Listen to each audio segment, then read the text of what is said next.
Everyone, मैं हूं शेख ज़बी और मेरे इस चैनल में आप सभी का स्वागत करता हूं। इस वीडियो में हम लोग बात करने वाले हैं ना कि बॉलीवुड से लेके मतलब साउथ इंडस्ट्री तक एक्टर कम लोग ज़्यादा बात करते हैं कि कौन किंग है।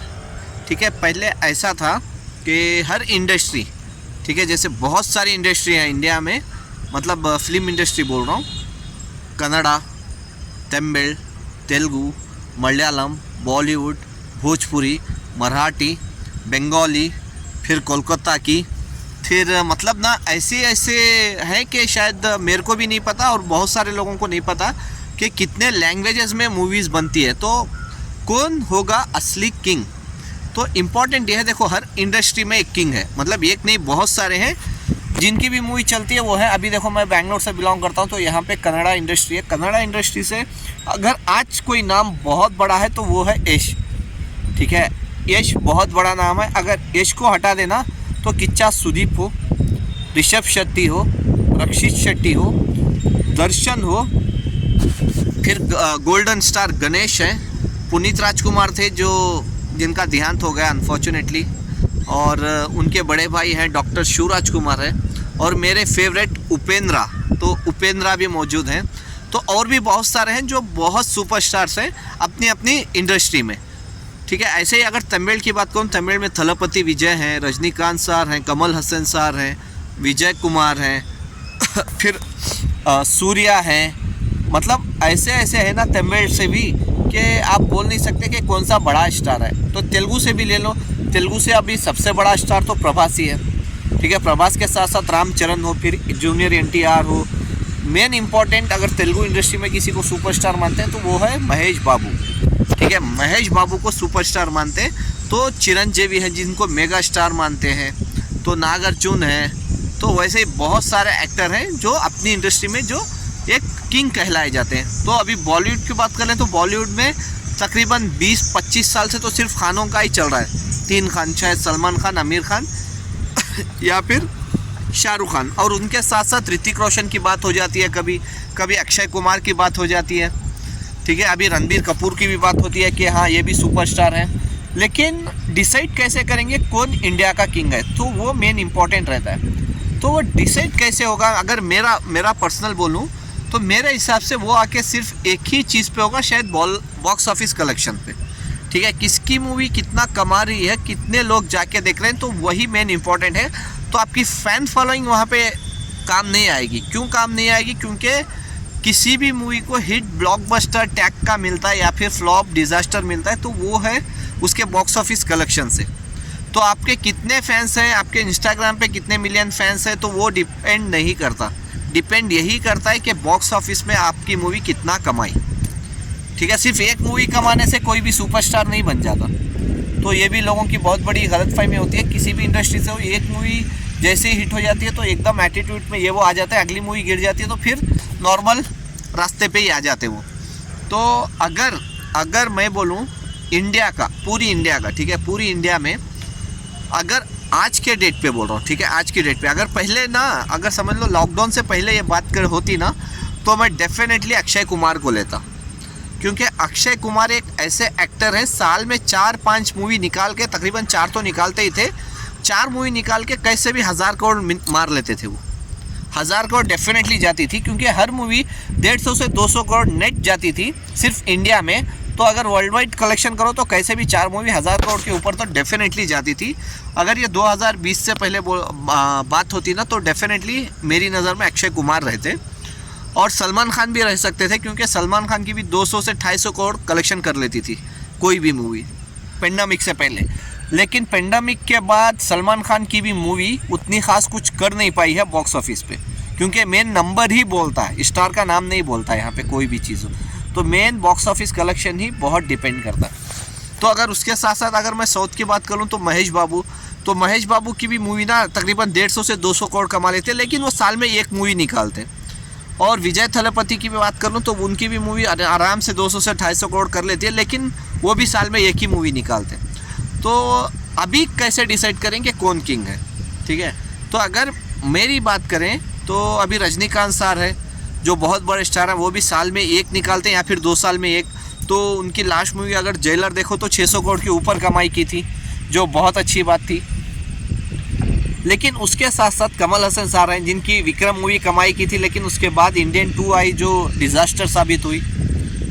तो बहुत सारी चीज़ें हैं, लेकिन मैं अभी भी यही बोलता हूँ कि बॉक्स ऑफिस कलेक्शन ही डिपेंड करेगा कि कौन इंडियन बॉक्स ऑफिस का किंग है। तो मेरी नज़र में सिर्फ दो ही एक्टर हैं इंडिया में जो अच्छे खासे बॉक्स ऑफिस पे अभी पर्सनली राज कर रहे हैं। तो दो ही एक्टर हैं, और वो दोनों एक्टर का मैं पहले नाम बता देता हूँ, फिर उनकी मूवी का कलेक्शन बता देता हूँ आपको। तो वो दोनों में से एक एक्टर है, पहला एक्टर मैं बता दूँ तो वो है डार्लिंग प्रभास। ठीक है, डार्लिंग प्रभास, क्योंकि डार्लिंग प्रभास को बाहुबली के बाद साहू मूवी में देखा था, जो डिज़ास्टर मतलब फ्लॉप हुई थी, फिर भी वो हिंदी में 150 करोड़ का कलेक्शन की थी। और अगर वर्ल्ड वाइड ग्रॉस की बात करें तकरीबन 450 से 500 करोड़ का की थी। और उसके बाद राधे श्याम डिज़ास्टर हुई, आदि पुरुष भी डिज़ास्टर हो गई। लेकिन उसके बाद सालार जो मूवी शाहरुख खान की मूवी के साथ डंकी के साथ क्लैश की, उसके बावजूद तकरीबन 650 से 700 करोड़ के ऊपर वर्ल्ड वाइड ग्रॉस कमाई, जो बहुत इंपॉर्टेंट रहता है। अगर आप शाहरुख खान के साथ जो बंदा 1000 करोड़ की 2 मूवी दे चुका था एक ही साल में, उसके साथ जो उसकी थर्ड मूवी आ रही थी उसके साथ आप क्लैश कर रहे हैं और 600-700 करोड़ कमा रहे हैं ना, तो ये बहुत बड़ी बात होती है, बहुत बड़ी बात होती है। क्योंकि शाहरुख खान के सामने कमाना तो दूसरी बात है, शाहरुख खान के सामने आपको थिएटर्स मिल जाए वही बहुत इंपॉर्टेंट है। ठीक है, तो उस हिसाब से उसके बाद कल की मूवी जो 1000 करोड़ प्लस की गई है प्रभास की, तो प्रभास एक ऐसे एक्टर हैं जो मैं बोलता ही रहता हूँ, जो फ्लैप मूवी को भी तकरीबन अगर समझ लो उनकी मूवी का बजट 300 करोड़ भी है ना, तो उनकी फ्लॉप मूवी भी कैसे भी 200 करोड़ तो निकाल ही लेगी, क्योंकि पहले ही दिन 100 करोड़ प्लस कर ही लेती है। फिर उसके बाद नेगेटिव रिव्यूज़ भी आ गए ना, तो भी ईजिली कैसे भी 100 करोड़ कर ही लेगी, लेकिन उतना लॉस होगा नहीं मेकर्स को। तो वैसे ही अगर शाहरुख खान की बात कर ले, तो जो शाहरुख खान है जिनको मैं किंग मानता हूँ, एक शाहरुख खान एक प्रभास।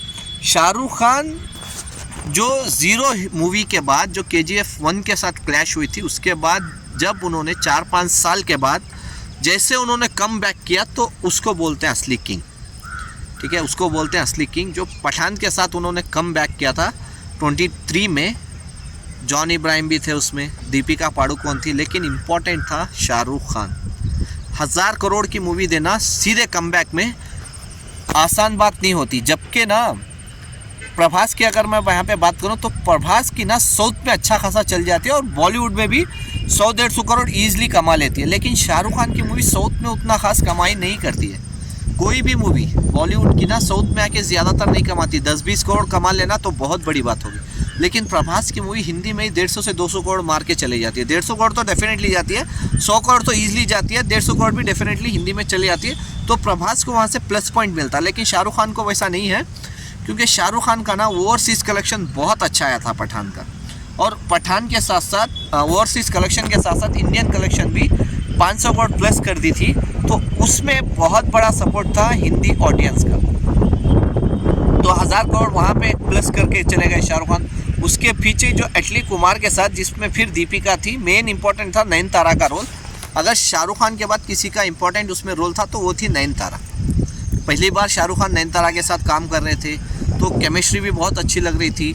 और स्पेशली शाहरुख खान का बाप का रोल लोगों को बहुत पसंद आया था। वो एक ऐसी मूवी थी शाहरुख खान की जिसमें शाहरुख खान सर के पूरे बाल निकाल के, मतलब टकला होके लोगों के सामने आए तो लोग थालियां और सीटियां मार रहे थे पर्दे पे। शायद ही किसी एक्टर के लिए हो ऐसा, मतलब बाल निकाल के आप गंजा होके आप पर्दे पे आ रहे हैं लोगों के सामने, अपने फैंस के सामने, और लोग इंजॉय कर रहे हैं, तो ये बहुत बड़ी बात होती है। तो जवान भी तकरीबन 1000। मेन इंपॉर्टेंट वही था कि पठान मूवी के बाद जवान मूवी ने भी 1000 करोड़ का कलेक्शन किया।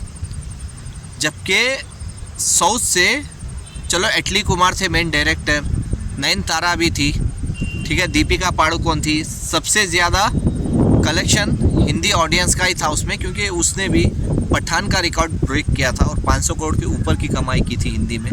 जो कमबैक के साथ साथ पठान में कमबैक किया, फिर जवान में 1000 करोड़ देना उतना आसान नहीं होता कि बैक टू बैक आप 6 महीने में 2 मूवी दे दो 1000 करोड़ की। शायद ही अभी तक कोई भी स्टार नहीं दिया। यहाँ तक प्रभास ने भी अब तक एक साल में 2000 करोड़ की मूवी नहीं दिए हैं, प्रभास भी। ठीक है, तो अगर उसके बाद बात करें डंकी मूवी। डंकी मूवी प्रभास की मूवी सालार के साथ क्लैश हो रही थी।